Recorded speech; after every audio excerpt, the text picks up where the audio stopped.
The Supreme Court's ruling on tariffs is deeply disappointing, and I'm ashamed of certain members of the court, absolutely ashamed, for not having the courage to do what's right for our country.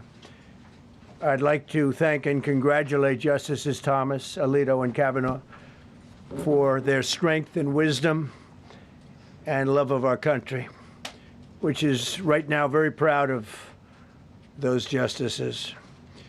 When you read the dissenting opinions, there's no way that anyone can argue against them. There's no way. Foreign countries that have been ripping us off for years are ecstatic. They're so happy. And they're dancing in the streets, but they won't be dancing for long, that I can assure you. All national security tariffs under Section 232 and existing Section 301 tariffs, they're existing, they're there, remain in place, fully in place, and in full force and effect. Today, I will sign an order to impose a 10% global tariff under Section 122 over and above our normal tariffs already being charged. And we're also initiating several Section 301 and other investigations to protect our country from unfair trading practices of other countries and companies. The ability to block, embargo, restrict, license, or impose any other condition on a foreign country's ability to conduct trade with the United States under IEEPA has been fully confirmed by this decision. So now there's no doubt, because, you know, there were a lot of questions about tariffs because no president was smart enough to use them to protect our country from those countries and businesses that were ripping us off. You took a look at the deficits that we had with some of these countries. It was disgraceful what they got away with for many, many decades. But now we know, because this decision affirms all those things that some people weren't sure about. In order to protect, and it says so, in order to protect our country, a president can actually charge more tariffs than I was charging in the past period of a year under the various tariff authorities. So we can use other of the statutes, other of the tariff authorities, which have also been confirmed and are fully allowed. In actuality, while I am sure that they did not mean to do so, the Supreme Court's decision today made a president's ability to both regulate trade and impose tariffs more powerful and more crystal clear rather than less. I don't think they meant that. I'm sure they didn't. And to think that the Democrats who oppose this only because they want to go the opposite way, they'd like to pack the court. They want to put on 21 people. They want to pack the court, pack the Supreme Court. Maybe they should do it. Maybe they would be better off if they did it. They want to pack the court. They want to do anything to hurt our country.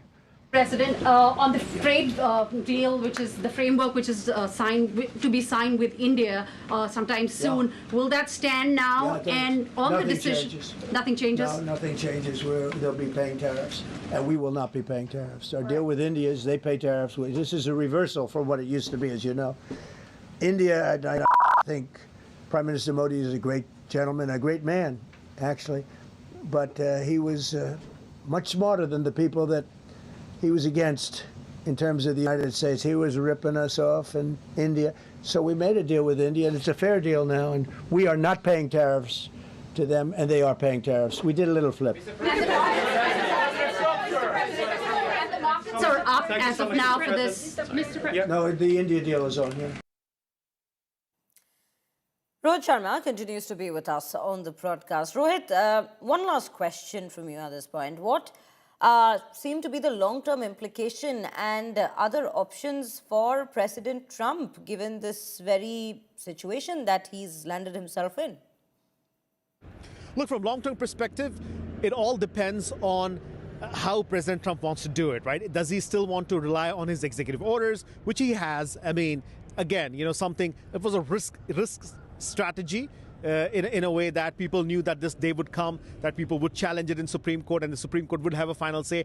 So he could possibly keep using his powers within other laws that he has, or he could go to the Capitol, he could go to the US Congress and say, look, I want these powers because we were bringing in a lot of money, we were bringing in a lot of revenue. We're talking about billions of dollars, at least $122 billion is what we've been told that America was able to get from these tariffs that President Trump had put in last April. So he could probably make that case. He has a bill with Senator Lindsey Graham in the Capitol that could probably gain some more momentum, but we'll have to see if Democrats are willing to back that. Now, in its original version, that bill had about 80 co-sponsors. So if Senator Lindsey Graham wants to bring it back, he'll have to work with Democrats to see how many of them would love to support this bill, and then can he get enough people to pass this bill and give not only President Trump this power to be able to levy tariffs on certain countries and nations, but also any other president that would follow President Trump would have the same amount of power. Right, Rohit, thank you for bringing us all those details.